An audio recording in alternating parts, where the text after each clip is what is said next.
अस्सलामुअलैकुम वरहमतुल्लाहि वबरकातुहू। बिस्मिल्लाहिर्रहमानिर्रहीम। रब्बिश्रह ली सदरी व यस्सिर ली अमरी वहलुल उक़दतम मिन लिसानी यफ़क़हू क़ौली। अल्लाहुम्मा सब्बितना इंदल मौति बिला इलाहा इल्लल्लाह। या अल्लाह हम सबको मौत के वक्त ला इलाहा इल्लल्लाह पर साबित कदम रखना। हम सबको चाहिए कि हम इस दुआ को अपनी रूटीन का हिस्सा बना लें और इसको याद कर लें। अब जो है वो हम अपने टॉपिक की तरफ बढ़ते हैं जो कि है कंसोलिडेशन।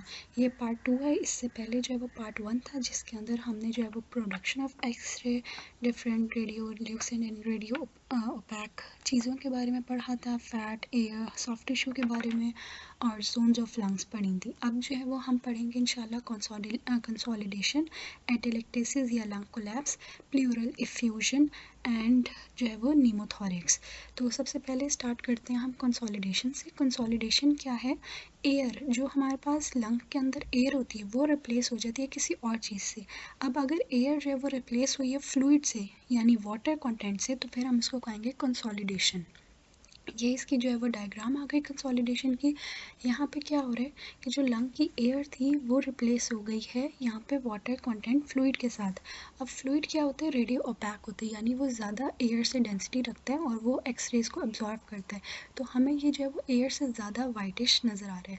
लेकिन ये जो हमारे पास है, क्या नाम है, ओपेसिटी, ये हेट्रोजेनस ओपेसिटी है, यानी कि हमें लाइट ब्लैक ल्यूसेंसी और जो है वाइट कलर की जो है वो फ्लूइड नज़र आ रहा है, दोनों चीज़ें। तो ये क्या है? हेट्रोजेनस है, यानी कि वाइट ब्लैक मिक्स नज़र आ रहा है, डार्क वाइट नहीं है। आगे हम देखेंगे कि जो एटेलेक्टेसिस, प्लूरल इफ्यूजन में होता है उसके अंदर वाटर बहुत ज़्यादा वाइट नज़र आ रहा होता है, जो कि होमोजेनस जो है वो ओपेसिटी होती है। लेकिन यहाँ पे कंसोलिडेशन में क्या है?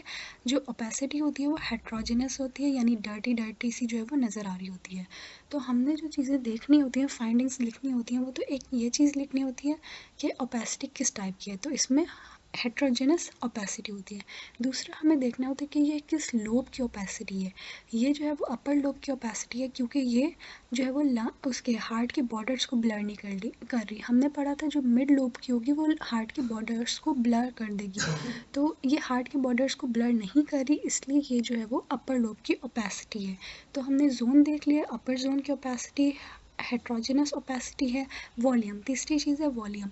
अब जो लंग का वॉल्यूम है, यानी जो लंग की शेप है, वो इसके अंदर चेंज नहीं होती, वॉल्यूम जो है वो सेम रहता है। होता क्या है? फ्लूइड आ जाते हैं तो लंग का वेट बढ़ जाता है, लेकिन जो वॉल्यूम होता है यानी शेप वो सेम रहती है। इसकी एग्जांपल हम लेंगे कि हमारे पास अगर स्पंज है, उसके अंदर हमने पानी भरा है, तो क्या होगा? उसकी पानी भरने से शेप चेंज नहीं होगी, लेकिन उसका वेट बढ़ जाएगा। और एक दूसरा स्पंज है जिसमें पानी नहीं है, खाली है, तो उसका वेट क्या होगा? कम होगा। तो उन दोनों का स्पंज का वेट सेम रहेगा, शेप सेम रहेगी, यानी वॉल्यूम सेम रहेगा, लेकिन जो वेट होगा वो चेंज हो जाएगा। तो लंग में भी ऐसे ही है, वॉल्यूम सेम रहता है इसके अंदर, लेकिन जो वेट है, क्योंकि फ्लूइड आ गया एयर की जगह, तो वो जो है वो बढ़ जाता है। और चौथी चीज़ जो हम देखते हैं वो होती है कि जो हमारे पास मीडियास्टिनम है, यानी मीडियास्टिनम में क्या आते हैं? ग्रेट वेसल्स, हार्ट, और ये जो हमारे पास ट्रैकिया आ रहा है और ये डायफ्राम, ये सारी चीज़ें कहाँ पे जा रही हैं? ये जो है वो दूसरे लोब के अंदर जा रही हैं, पुश हो रही हैं या पुल हो रही हैं, ये वाली चीज़ें हम नोट करते हैं। तो इसके अंदर कोई पुशिंग पुलिंग नहीं हुई, वॉल्यूम सेम है, हेट्रोजेनस ओपेसिटी है और ये अपर जोन की ओपेसिटी है। जो डायफ्राम होता है नॉर्मली जो उसका राइट डोम होता है वो ऊपर होता है लाइटली, और जो लेफ़्ट डोम होता है वो थोड़ा सा नीचे होता है। तो ये इसके अंदर डायफ्राम की भी जो शेप है वो चेंज नहीं हुई। नेक्स्ट इसमें भी जो है वो क्या है? इसमें भी वही कंसोलिडेशन की एग्जांपल है। अगर हम यहाँ पे देखें तो हार्ट का जो ये बॉर्डर है, राइट बॉर्डर, ये ब्लर हो गया, तो इसका क्या मतलब है कि ये जो है वो मिड लोब की ओपेसिटी है ये कंसोलिडेशन ही। लंग का वॉल्यूम सेम रहेगा, हेट्रोजेनस ओपेसिटी है, यहाँ पे थोड़ा वाइट थोड़ा ब्लैक नज़र आ रहा है और इसने स्ट्रक्चर्स को भी शिफ्ट नहीं किया। और ये वाली चीज़ें हम फाइंडिंग्स लिखेंगे कंसोलिडेशन में। नेक्स्ट है हमारे पास लंग्स कोलैप्स, जिसको हम एटेलेक्टेसिस भी कहते हैं। इसमें क्या होता है कि जो लंग का वॉल्यूम है वो लॉस हो जाता है, वॉल्यूम लॉस होने की वजह से लंग क्या हो जाता है? कोलैप्स हो जाता है। तो इसके अंदर हम वही चीज़ें देखेंगे कि ओपेसिटी कैसी है।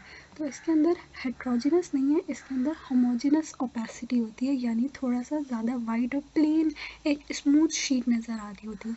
तो यहाँ पे ओपेसिटी कौन सी है? होमोजेनस ओपेसिटी है।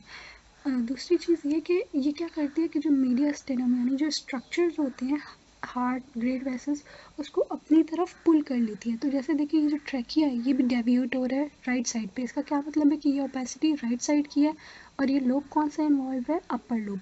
कैसे हमें पता चला, जैसे हमें पता है कि जो हमारे पास लेफ्ट लंग होता है उसमें 2 लोब्स होते हैं और जो राइट लंग होता है उसके अंदर 3 लोब्स होते हैं। तो अपर और लोअर लोब को जो डिवाइड कर रहा होता है फिशर उसको कहते हैं ट्रांसवर्स फिशर। वो इस तरीके से जो है ना हॉरिजेंटल फिशर होता है। लेकिन क्या हुआ है कि ये जो हॉरिजेंटल फिशर था ये ऑब्लीक हो गया है, ऊपर की तरफ खिंच गया है। तो जिसकी वजह से वॉल्यूम लॉस हो रहा है। तो फिशर भी ऊपर को खिंच गया और ये जो है वो फिर अपर लोब की है ओपेसिटी और नीचे जो ये डोम था डायफ्राम का ये भी ऊपर को जो है वो ऊपर की तरफ खिंच गया है। तो इसमें क्या होता है एटेलेक्टेसिस में, एक तो ये वॉल्यूम लॉस होगा, वॉल्यूम लॉस होने की वजह से जो स्ट्रक्चर्स हैं वो उसी तरफ पुल हो जाएंगे जिस तरफ की ओपेसिटी होगी। जोन कौन सी है, ये अपर जोन की अपर जोन है या अपर लोब की ओपेसिटी है और जो इसकी टाइप है ओपेसिटी की वो है होमोजेनस ओपेसिटी। नेक्स्ट ये जो है वो ये ज़्यादा स्वेयर है, वो कम स्वेयर थी, सिर्फ एक लोब इन्वॉल्व था। ये इसके अंदर जो है वो सारे लोब्स इन्वॉल्व है और यहाँ ये जो ट्रैकिया था वो बिल्कुल उसकी तरफ डेविएट कर गया। कंप्लीट जो लेफ़्ट साइड का जो लोब लेफ़्ट पूरा लंग था वो क्या हो गया, कम्प्लीटली कोलैप्स हो गया। उसमें जो स्ट्रक्चर्स थे ट्रैकिया वो बिल्कुल उसकी तरफ डेविएट कर गया और ये दिखा रहे हैं कि ये जो नीचे डायफ्राम था ये भी बहुत ज़्यादा जो है वो ऊपर की तरफ खिंच गया। तो ये जो है वो स्वेयर टाइप ऑफ एटेलेक्टेसिस या लंग कोलैप्स है। नेक्स्ट है हमारे पास प्लूरल इफ्यूजन। प्लूरल इफ्यूजन में क्या होता है कि जो लंग्स और थोरैक्स के दरमियान में बीच में एक स्पेस होती है जिसको हम कहते हैं प्लूरल कैविटी। उस कैविटी के अंदर जो है वो वाटर या फ्लूइड आ जाता है। तो उस ओपेस जिसको हम हेमीथोरैक्स भी कहते हैं। तो हेमीथोरैक्स के अंदर क्या होता है, फ्लूइड आ जाता है। जो हमारे पास वो था कंसोलिडेशन, उसमें जो है वो लंग के अंदर आ रहा था फ्लूइड, लेकिन इसमें लंग के अंदर नहीं आ रहा, इसमें प्लूरल कैविटी के अंदर जो है वो फ्लूइड आ रहा है, जैसे हम कह रहे हैं प्लूरल इफ्यूजन। अब इसमें क्या क्या फाइंडिंग्स होती हैं, पहली बात तो ये कि जो ओपेसिटी होती है वो बिल्कुल वाइट होती है। ये बिल्कुल जो है वो यानी बहुत ज़्यादा वाइट नज़र आती है, होमोजेनस ओपेसिटी होती है, स्मूथ ओपेसिटी होती है। और जो प्लूरल इफ्यूजन होता है उसमें नॉर्मली गेन होता है वॉल्यूम का। तो होमोजेनस ओपेसिटी हो गई, वॉल्यूम का जो है वो क्या होगा, गेन होगा। और जो स्ट्रक्चर्स होंगे ना वो अपोजिट साइड की तरफ डेविएट करेंगे, लॉस में उसी की तरफ और गेन में अपोजिट साइड पे। तो इसमें जो गेन हुआ तो जो स्ट्रक्चर जो ट्रैकिया वो अपोजिट साइड पे डेविएट कर रहा है। यहाँ पे जो अगर हम देखें तो हमें थोड़ा सा जो है वो यहाँ पे हेट्रोजेनस ओपेसिटी लग रही है और ये यहाँ पे जो है वो होमोजेनस ओपेसिटी लग रही है। तो यहाँ ऊपर थोड़ी सी कंसोलिडेशन हुई हुई है, जबकि ये जो है ये क्या है हमारे पास प्लूरल इफ्यूजन है। और अगर हम इसको देखें तो ये एक बॉर्डर बना रही है। तो जो ओपेसिटी बॉर्डर बना रही होती है उसको हम कहते हैं मेनिस्कस साइन। यानी इस तरह होता है कि जो वाटर है उसमें क्या होता है, जब हम पानी को रखें तो बीच में से वो नीचे हो जाता है, जबकि जो एजेस होते हैं वो क्या होते हैं ऊपर उसकी एजेस अप हो जाते हैं और जो सेंटर पार्ट होता है वो डिप हो जाता है। तो इसे कहते हैं मेनिस्कस साइन। तो क्योंकि वाटर आ गया है प्लूरल कैविटी के अंदर तो वही हमारे पास साइन आएगा वाटर का कि मेनिस्कस साइन शो होगा। और ये किस लोब की है, ये मिडल लोब भी इसमें थोड़ा सा इन्वॉल्व है, यहाँ पे कंसोलिडेशन है। और ये जो है वो लोअर लोब भी इन्वॉल्व है। अब ये वाला देखें तो ये बहुत ज़्यादा है, मतलब जो पानी था वो बहुत ज़्यादा आ गया, प्लूरल इफ्यूजन बहुत ज़्यादा हो गई है। तो यहाँ पे बीच में मिड और लोअर दोनों लोब इन्वॉल्व हैं। और यहाँ पे ये देखिए कि मेनिस्कस साइन यानी एक शार्प बॉर्डर नज़र आ रहा है। हमने यही पढ़ा था कि अगर ओपेसिटी बाहर है लंग से तो उसका बॉर्डर क्या होगा, शार्प होगा। तो ये क्योंकि लंग्स के अंदर नहीं है, ये प्लूरल कैविटी के अंदर वाटर है, तो इसलिए इसका जो हमारे पास लाइन है वो क्या हो रही है, बिल्कुल साफ़ है। और जो स्ट्रक्चर्स थे वो अपोजिट साइड पे डेविएट हो रहे हैं, जो ट्रैकिया है वो अपोजिट साइड पे जा रहा है। तो ये इसकी फाइंडिंग्स है कि जो मीडिया स्टेनल स्ट्रक्चर्स हैं वो अपोजिट साइड पे जाएंगे। हेमोजेनस जो है वो हमारे पास ओपेसिटी होगी, वॉल्यूम का क्या होगा, गेन होगा। नेक्स्ट है हमारे पास नीमोथोरैक्स। नीमोथोरैक्स में क्या होता है कि जो हमारे पास प्लूरल कैविटी है, जो अभी हम बात कर रहे थे कि लंग्स और थोरैक्स के दरमियान में एक प्लूरल कैविटी होती है। अब उस प्लूरल कैविटी के अंदर पानी नहीं बल्कि एयर आ जाएगी। तो क्योंकि एयर लेस डेंस होती है तो कलर क्या आएगा, ब्लैक। अब अगर हम इसमें देखें तो ये बहुत प्रोमिनेंट है कि ये हमारा जो है वो लंग है, ये लंग के बॉर्डर्स हैं। और यहाँ लंग के बॉर्डर्स में और ये थोरेसिक कैविटी के बीच में जो कैविटी होती है उसे हम कहते हैं प्लूरल कैविटी। अब इस प्लूरल कैविटी में क्या हो गया कि एयर आ गई है।